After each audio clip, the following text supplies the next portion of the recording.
Well, it happened. Two figures that have been so misleading I've been compelled to make videos critiquing them joined forces. Jordan Peterson and right-wing politician Pierre Poilievre made a podcast episode together, which has garnered over 1 million views on YouTube. It's over an hour long, but I'm just going to go through the first 16 minutes, since that should be sufficient to make the point, and since, as I am not a landlord, like Mr. Poilievre, I have to get to work to pay rent. First, a quick recap. As I have covered extensively elsewhere, Jordan Peterson's argument for hierarchical corporate capitalism doesn't exactly need a counter-argument, since nothing dismantles him so much as his own sources. Once people get a chance to see what his sources actually say, they tend to arrive at opposite conclusions. Some of those sources will be coming back up later in this presentation. Pierre Poilievre puts a lot of effort into trying to look and sound anti-establishment and working class, but he's probably Canada's most neoliberal politician. He has spent his whole career fighting for Clintonite welfare reform and anti-union right-to-work legislation, while he and his wife are literally landlords. Mr. Poilievre has buffed up his brand by playing to right-wing audiences on social media from outside of Canada, claiming he is running for Prime Minister when he is not. He is running for the Conservative Party leadership, with no election in Canada scheduled until 2025. Mr. Poilievre has recently come under fire for his advocacy of cryptocurrency more generally, and Bitcoin in particular. First on grounds of conflict of interest, that he was using his position in public office to advocate for one of his personal private investments, and then when the crypto market came crashing down, for giving Canadians bad financial advice. In Conservative Party debates, Mr. Poilievre has insisted he only ever said that Canadians should be free to invest in cryptocurrency, not that he advocated for it as a way of hedging against inflation. This is a false statement. His direct, pre-scripted quote is, "It can also let Canadians opt out of inflation with the ability to opt in to cryptocurrencies." And with that, let's jump on into the podcast. It begins with a bit of autobiography. Pierre Poilievre starts by saying that his family struggled with inflation in the 1980s. This moved him towards conservative politics at a young age. The clear turning point for him was when, as a young man, he read Capitalism and Freedom by Milton Friedman. He found the logic of free market capitalism to be, as he puts it, inescapable. That logic is that you can't get ahead without making somebody else better off. He uses the following example. It's like when you go to a coffee shop and you buy a coffee. You say thank you to the lady who gave it to you, and she says not "you're welcome," but "thank you back." Now, why is that? Well, the answer is each of you has gained something more valuable than you had before. You have the cup of coffee that's worth more than $2.50, you paid for it, and the coffee shop has the $2.50. Now, this may come as a great surprise to Tim Hortons employees across Canada who sell a huge amount of coffee but do not exactly have high wages. But to be fair to Mr. Poilievre, he did not conclude that statement with the employee getting the $2.50. He concluded it with the coffee shop. A quick overview for people who are new to this subject. Markets and capitalism are different subjects. Markets are markets. They're places where people buy, sell, and trade things. Lots of people and lots of organizations use markets that are not capitalist. Self-employed people use markets. Worker-owned democratic businesses like worker cooperatives use markets. Member and consumer cooperatives like credit unions, food co-ops, housing cooperatives, solar cooperatives, internet cooperatives, all engage with markets to varying degrees. None of these are capitalist modes of production. It is only capitalism when you have a division of workers and owners, and the workers are organized from above to labor for the profits of the owners, what Adam Smith called masters. Only that is capitalism. It is true that a coffee shop organized as a worker cooperative could produce very high wages for its workers if it sold a lot of coffee. And indeed, worker cooperatives are associated with above average wages across their respective fields. But Tim Hortons is, of course, not a worker cooperative. It's a capitalist corporation. It's associated with very low wages for workers and very high profits for owners. Different thing. It's also here worth at least briefly going into who Milton Friedman was. Milton Friedman is widely considered the godfather of neoliberalism. He was a neoclassical economist for the Chicago School of Economics. Neoclassical economic theory conveniently rechristens those whom classical political economists like Adam Smith would have thought of as leeches, for instance landlords, as producers and job creators, and argues for free markets that are free for, rather than free from, the rentiers.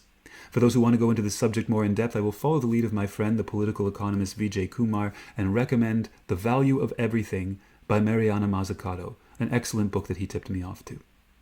Neoliberalism was first instituted under the fascist dictatorship of Augusto Pinochet in Chile, before going mainstream under Reagan, Thatcher, and the repurposing of the World Bank 40 years ago. The subsequent neoliberal era has produced all the biggest crashes since the Great Depression. Today, both the left and the right are organizing against it, including, at least presently, a large portion of Pierre Poilievre's own base. Neoliberalism's failings are almost impressive in scale.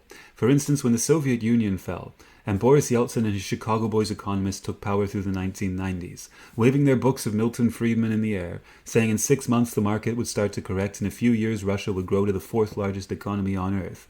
They so failed to get in the ballpark of even the Soviet economy that Jordan Peterson's hero, Alexander Solzhenitsyn, author of the Gulag Archipelago, wrote, "People have despaired and do not see. Why live? Why give birth? We are dying out."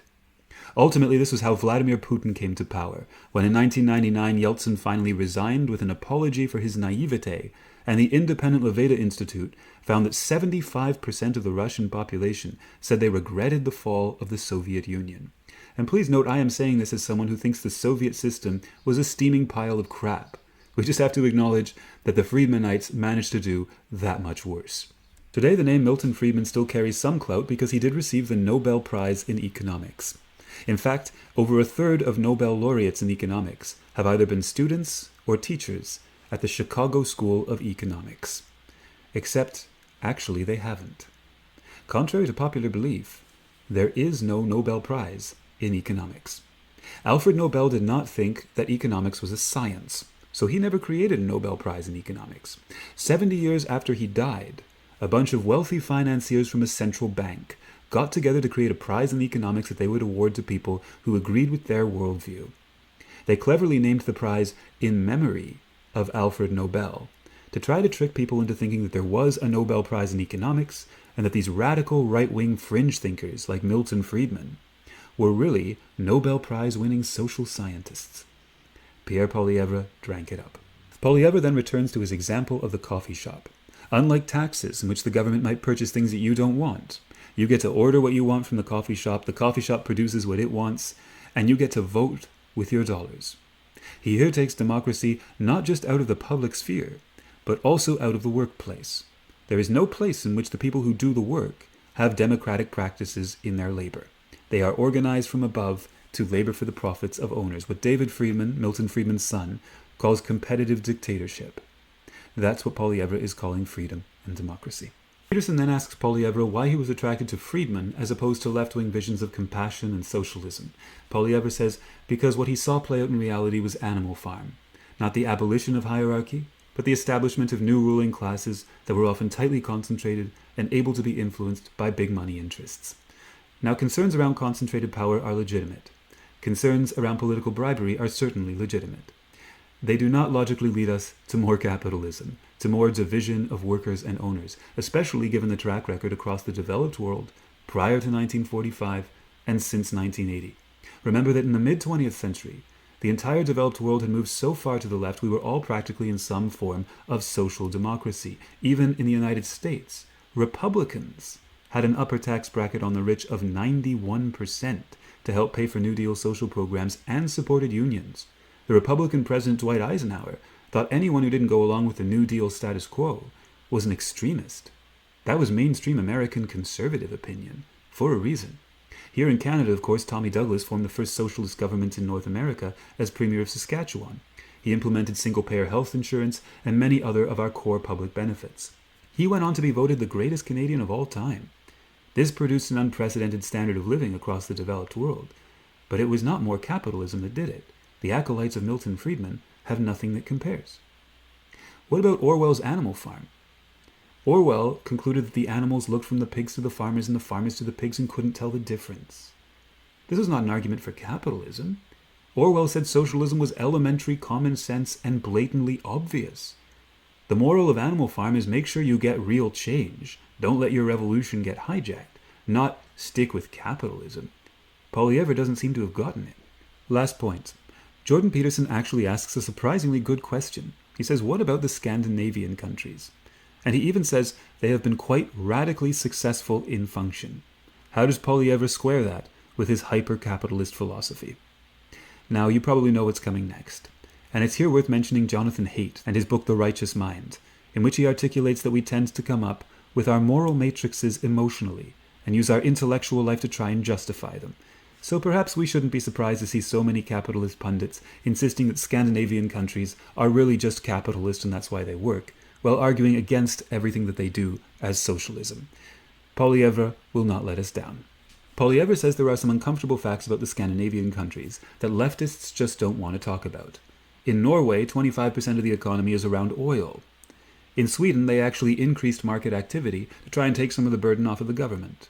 Poilievre says these are countries with strong social safety nets, but they are not socialist economies, and they are not command economies like what Justin Trudeau is trying to implement in Canada. First off, a reminder that socialism is not government. Socialism is everything that pertains to worker control of production and the working class getting all the wealth that it produces. Under Justin Trudeau, corporate capitalist CEOs are making 200 times as much as the median, not the bottom, employee. Whatever you may think about Justin Trudeau, calling him a socialist is just silly. Now, markets are not capitalism. A division of workers and owners is capitalism. And across the Scandinavian countries, the majority of the workforce is unionized, and practically everybody is covered by collective bargaining. Denmark, of course, is home to those famous McDonald's employees who make $20 an hour as union workers. That's a hard pill for Pierre Poilievre to swallow as an anti-union right-to-work legislator. Additionally, in Finland, there are more members of cooperatives than there are people. Because your average adult belongs to multiple cooperatives. They might live in a housing co-op, do their banking at a credit union, and get their groceries from a food co-op. Those are not capitalist modes of production. While it is true that Norway has significant holdings in oil, those are part of, first off, a public social wealth fund. Second off, that's a social wealth fund that was only added in the 1990s. And third off, that's part of the Norwegian government owning 60% of the wealth of the nation. In Denmark, the government owns 50% of the wealth of the nation. These are still social democracies. They're very socialist social democracies, and quite incompatible with anything Pierre Poilievre stands for. And there you have it. Justin Trudeau is a socialist, even though corporate CEOs are making 200 times as much as the median employee, and we still don't have single-payer pharmacare, unlike every other country with single-payer health insurance. The Scandinavian countries are capitalist, even though they're 100 miles to the left of Justin Trudeau. And Pierre Poilievre is working class as a union-busting landlord. I wonder what George Orwell would have to say about that.